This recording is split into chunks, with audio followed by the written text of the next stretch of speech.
This road has just been opened. There's a man from Rogers Construction on Highway 13 that came through with a bulldozer and just bulldozed his way through. Now there's traffic. Yesterday, we heard from the last witness on the prosecution side, as well as 5 witnesses from the defendant's side, including James Polk. Good morning, Miranda. Again, we are here in front of Keith's Superstore, east of Columbia on Highway 98. And as you can see behind me, there's been extensive damage.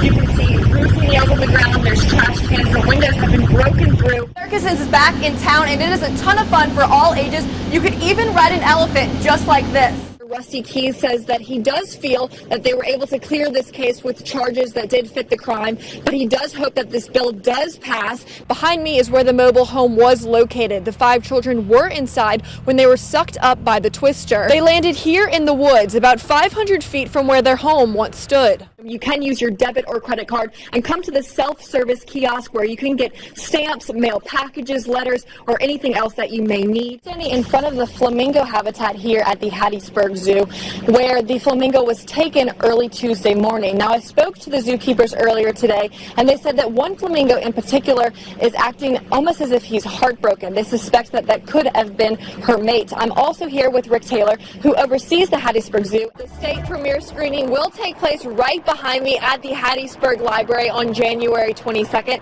Now, this film has been seen at multiple film festivals and has even received a few awards. Tornado touched down yesterday at about 2 o'clock. It came up East Marion School Road and down Highway 98, which is where we are now. Behind me was Keith's Superstore, and you can just see there is extensive damage. The front of the building has been blown out, windows broken. The roof is on the ground, a massive pile of trash, debris, and actually across the street, if you look, there is a strip mall.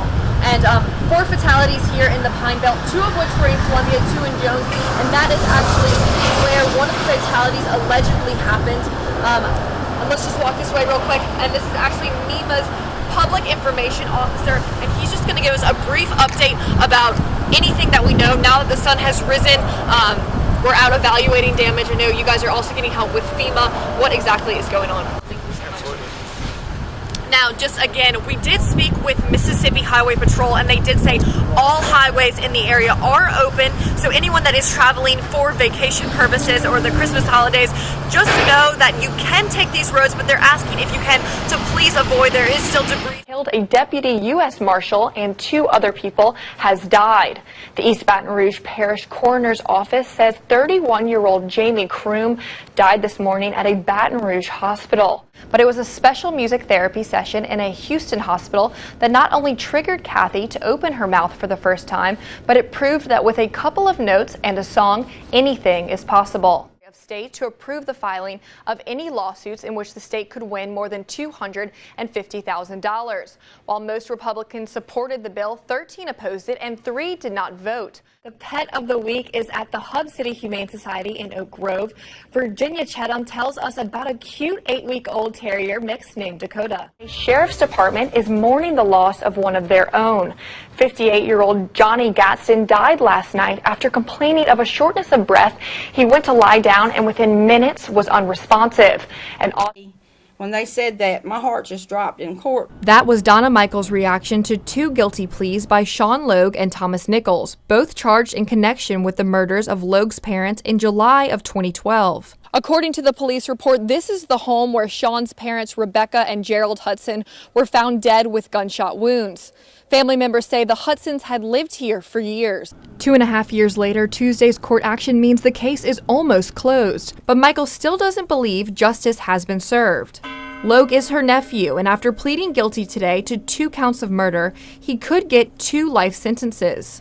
He was a man today, and he stepped up to the plate and did what he's supposed to do. But Nichols, who was in the car when police arrested Logue, only pled guilty to a separate charge of being an accessory after the fact for taking a vehicle from the scene. He also pled guilty to grand larceny for another car theft that same day. Nichols was there when that went down, and he was not charged with murder after the fact, which he should have been. The district attorney's office says evidence they learned after the indictment proved that Nichols had no knowledge that a murder would be committed that day. Nichols could get up to 20 years in prison, which Michael calls a slap on the wrist for someone who was at the scene of the double murder and did not call for help. If you're a human being with conscience, wouldn't you have called? Wouldn't you try to stop it after the first gunshot? District Attorney Hal Kittrell says the case dragged on because of Logue's mental evaluations. We got those results in December, which cleared him, saying that he was competent to stand trial. That was in December. We already had the trial date for January, so we were ready to proceed, and that's what precipitated the discussion with the pleas and the pleas that came about today. Now both men's sentences are set for January 23rd.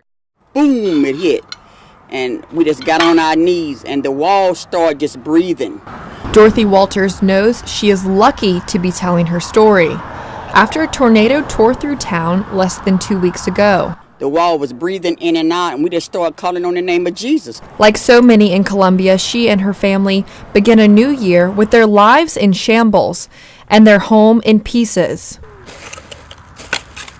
All Walters has now are memories she'll treasure forever from the place she's called home for decades. When I made Thanksgiving dinner, everybody know I cook too much. I just cook because I love to cook, and I love for people to come to eat. No matter who it is, you always welcome at my home. This is where the Walters lived for over 40 years, but they say with the new year comes a fresh start filled with thanks. The Walters are not alone. The twister ripped apart home after home on this street, evident by windows shattered, roofs ripped off, and piles of debris. It's a community left with little standing. I don't know. It just don't even look the same. It just used to be a house here, one there. While they make plans for a new home, the Walters are staying in a hotel down the street. Their hope for the new year?